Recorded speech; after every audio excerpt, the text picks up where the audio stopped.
touch about money, and I'm not surprised. Nigel says, you say a person working in catering on the rail services could struggle on 30,000 a year. I'm a clinical support worker in a busy mental health hospital and earn 23 grand. My wife, a healthcare worker in general nursing, earns 18 grand. We have the same high bills to pay and struggle like everyone else. We can't all strike for massive pay rises and have to settle for 4.5% less in teachers and other services. This is the problem, isn't it? You can't have the whole country going on strike, and people like you, Nigel, really struggling. Jean says, good to see you both. I work as part of a cleaning team at the local college and would love to be offered a 5% pay rise.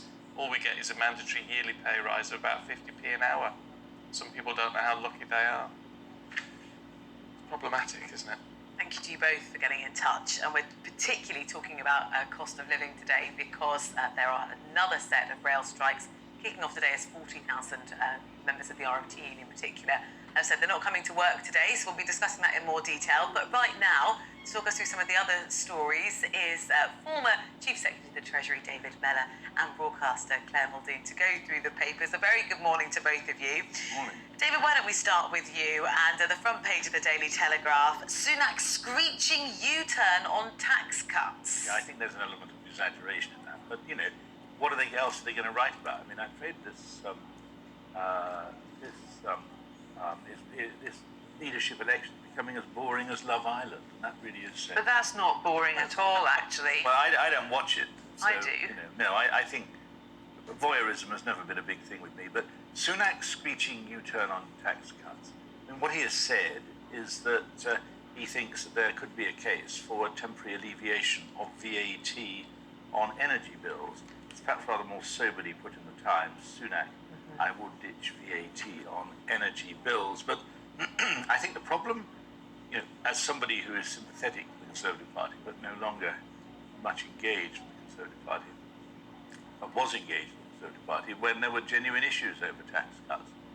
The problem here is that the people, the two leadership candidates seem to think that tax cuts, it's a bit like saying we're going to spend a few percent more on the NHS.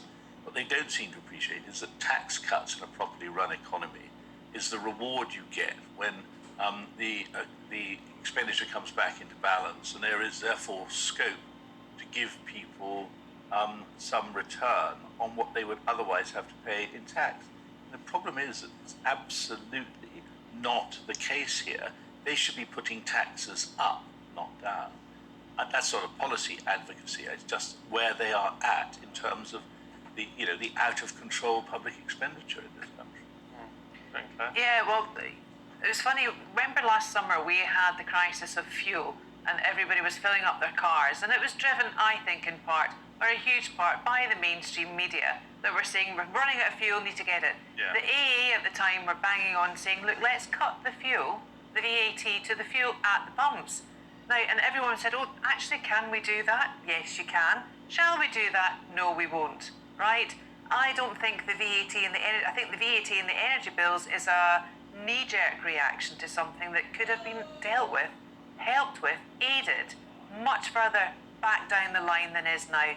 And I'm sorry, I actually watched Love Island instead of the Leaders' Debate, because the Leaders' Debate has got nothing in part for me. I'm not affiliated to any political party. I don't know why we are giving so much time now to TV debates to two people that less than, what's the Conservative leadership now, David? 160,000. Well, they say it's 160,000. I doubt it's even that, but you make a very good point. When I was a Conservative Member of Parliament, in my own constituency alone in Putney, we had membership between 3,000 and 5,000. That was 650 constituencies. They've got 160,000 members, and that's not an audited figure. Yeah. Why can't they tell us how many members they've got? They must know. Because I don't think they do know.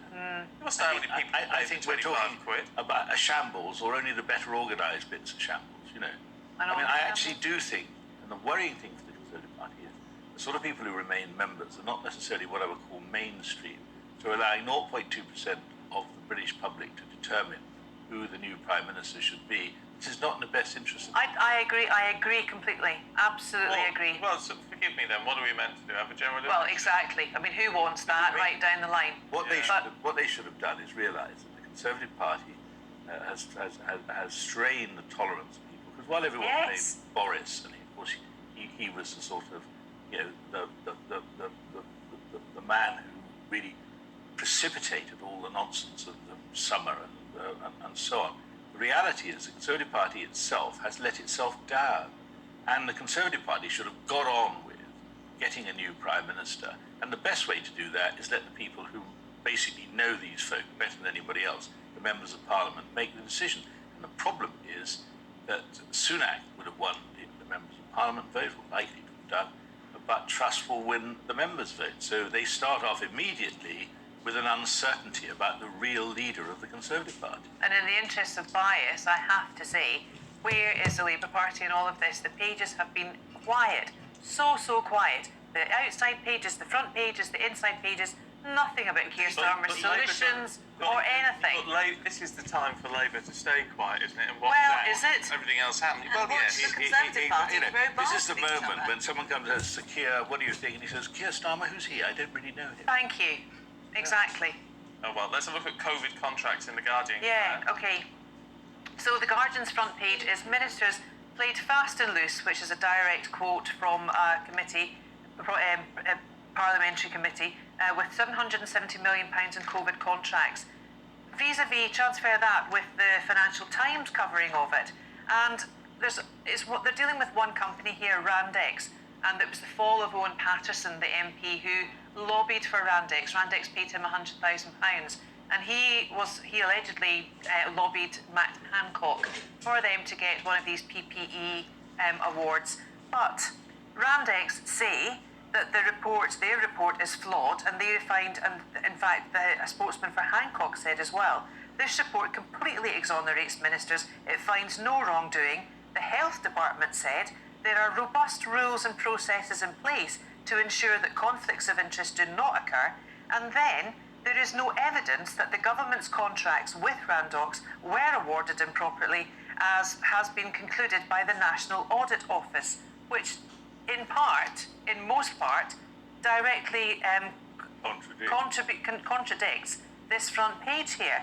And I made a note actually of a quote that the PAC, which was the Public Accounts Committee, that said, even allowing for the exceptional circumstances at the start of the pandemic, basic civil service practices to document contract decision making were not followed. And indeed, let me just say straight away that at the beginning of this process, a friend of mine, a serious businessman in America, rang me up and said, could I help get access to the Department of Health, because they did a lot of business with China. And I said, the last thing you want is somebody like me, a clapped out old ex-politician, because that will immediately take to contaminate your application. Yeah. You could have knocked me down with a feather when I found that if I had actually endorsed them, they'd have gone into a special category and were more likely to get it. The whole thing was flawed from the beginning. Yeah. And I smell the air, and there's a little stench of corruption in all of this, and there's no point in anybody thinking that this isn't a really serious issue, not just for the government, but for the country. We cannot have a situation where people can get awarded contracts because of who they know. But that's not going to happen. I mean, look, there's always going to be disputes over how much this happened or not, but if nothing else, it's shone a light on it. It won't happen again. But there was a VIP fast track for the House of Lords that Michelle Mone used for PPE MedPro, and her house was raided on the Isle of Man. There is far more to this, but at the end of the day, we needed the PPE. Wherever it was from, it was a knee-jerk reaction. Everything seems to be so reactive. But I think that it was very important to say, even allowing for the exceptional circumstances, I'll repeat it, the start of the pandemic, basic civil service practices to document contract decision-making were not followed. Yeah. We've got a day of disruption ahead of us, particularly if you want to travel on the trains. David, talk us through a real sort of rallying, quite an angry call to action on the front page of the Mirror. Well, what was interesting was hearing what some of your listeners, what some of your viewers were sending in, saying, we work, you're not going to get a pay rise at that scale. This sets worker against worker, and it suggests that if you haven't got muscle, you'll be forgotten, you'll be at the bottom of the list. Look, this dear fellow, Mr. Lynch, He's not so much interested in what his members will get, in my opinion. What he's interested in is how he can exploit grievances of his members in order to bring down the government. And we've been. Oh, he's not like that. I don't believe Mick Lynch is like that. Outright. Of course he would. Well, he would, wouldn't he? But at the end of it all, yeah, I travelled up quite a long distance on a train last evening.